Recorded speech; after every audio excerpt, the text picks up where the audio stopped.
Hello students, good morning. मैं रितिका कश्यप। आज ये मेरा वीडियो क्लास 5 के लिए है और इस वीडियो में मैं आपको चैप्टर 2 पढ़ाऊंगी, यानी पार्ट 2 पढ़ाऊंगी। तो चैप्टर का नाम क्या है हमारा?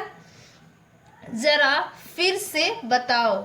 जरा फिर से बताओ, यानी किसी बात का जिक्र है, उसी को क्या करना है? फिर से बताना है। तो इस पाठ का उद्देश्य क्या है ये थोड़ा जानते हैं।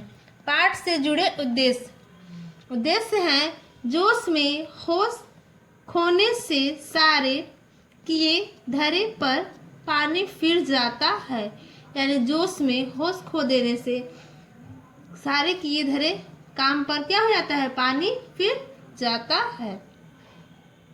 इसकी भाषीय कौशल है, व्याकरणीय उद्देश्य है। अब हम आते हैं नैतिक मूल्य।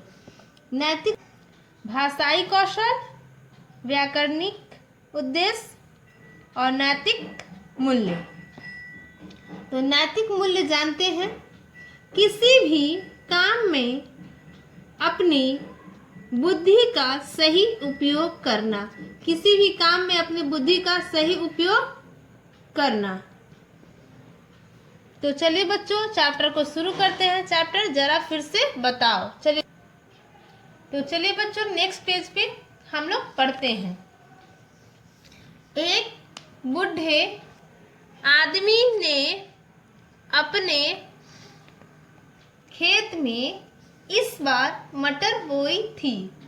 एक बूढ़े आदमी ने अपने खेत में इस बार मटर बोई थी, यानी इससे पहले वो बहुत सारे फसलों को बो चुका था। अंत में उसने क्या बोया था? इस बार उसने मटर बोई थी। जब मटर में फलियां आ गई, यानी फल आ गए, तो उसने देखा कि कोई जानवर रात में आता है। उसने देखा कि कोई जानवर रात में आता है और मटर खा जाता है। रात को आता है और मटर खा के चला जाता है। उसने रात में छिपकर चोर को पकड़ने का निश्चय किया। उसने सोचा कि रात में मैं छिपता हूँ और चोर को पकड़ता हूँ, यानी निश्चय कर हुआ संकल्प करता है। वह रात को ही खेत में छिप कर बैठ गया। वो रात को कहाँ छिप गया? खेत में छिप गया, देखने के लिए कि कौन रात में आता है और उसकी मटर खा जाता है, और उसे पकड़ने का वो क्या सोचा? छिप कर ही उसको पकड़ूंगा।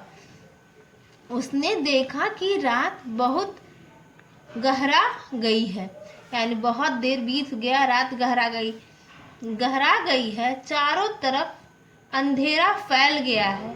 चारों तरफ क्या हुआ? अंधेरा ही अंधेरा फैल गया है। आसपास की वस्तुओं में से कभी कभी कुछ सरसराने की आवाज आती है, यानी आसपास जो वस्तुएं हैं उनमें से कभी कभी सरसराने की आवाज आती है।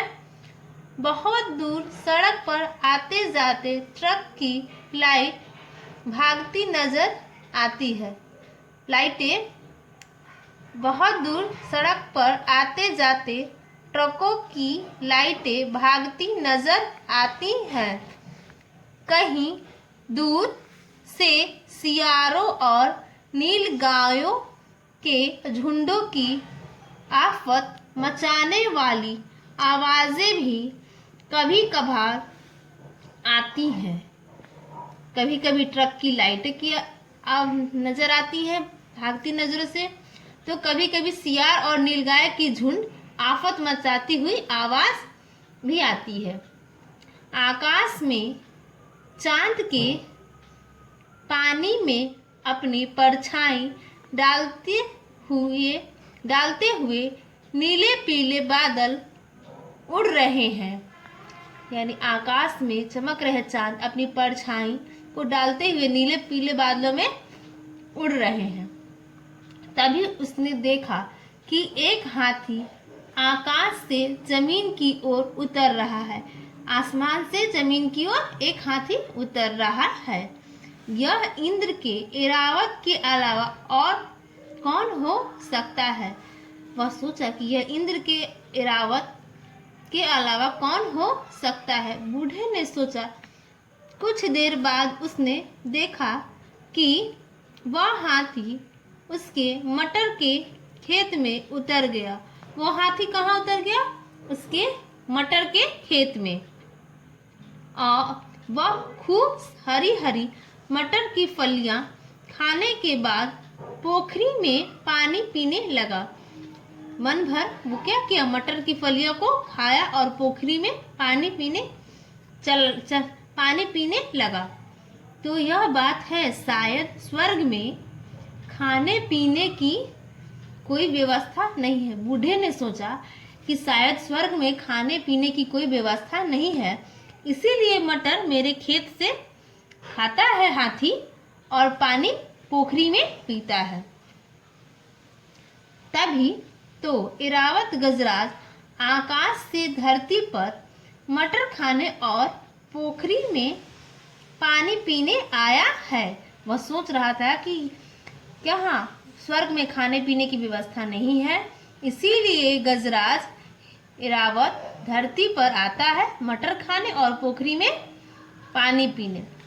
बूढ़े ने विचार करते हुए स्वयं से कहा।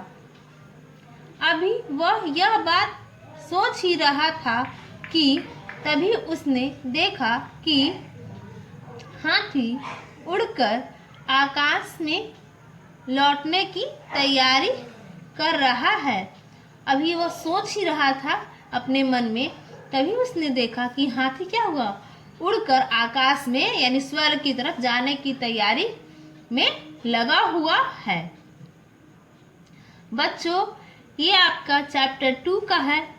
इसे मैं यहीं तक पढ़ाऊंगी आज, और नेक्स्ट वीडियो में मैं आपको यहाँ से बगल वाले पेज को भी पढ़ाऊंगी। तो चलिए बच्चों, शब्द पिटारा को थोड़ा सा पढ़ लेते। संकल्प यानी दृढ़ संकल्प, निश्चय यानी दृढ़ संकल्प, आफत यानी समस्या, परछाई यानी छाया, इंद्र देवताओं के राजा का नाम क्या है? इंद्र है। और ऐरावत, ऐरावत है स्वर्ग के राजा इंद्र का हाथी। किसका हाथी है? स्वर्ग के राजा इंद्र का हाथी ऐरावत है। पोखरी यानी छोटा तालाब। तो बच्चों, इस चैप्टर को पढ़ने के साथ साथ आप शब्द पिटारा भी याद कर लीजिएगा, और मैं अपने नेक्स्ट वीडियो में आपको नेक्स्ट बची हुई पाठ को पढ़ाऊंगी और साथ में उस शब्द पिटारा को भी बताऊंगी। तो आज के लिए इतना ही। घर में रहिए, सुरक्षित रहिए।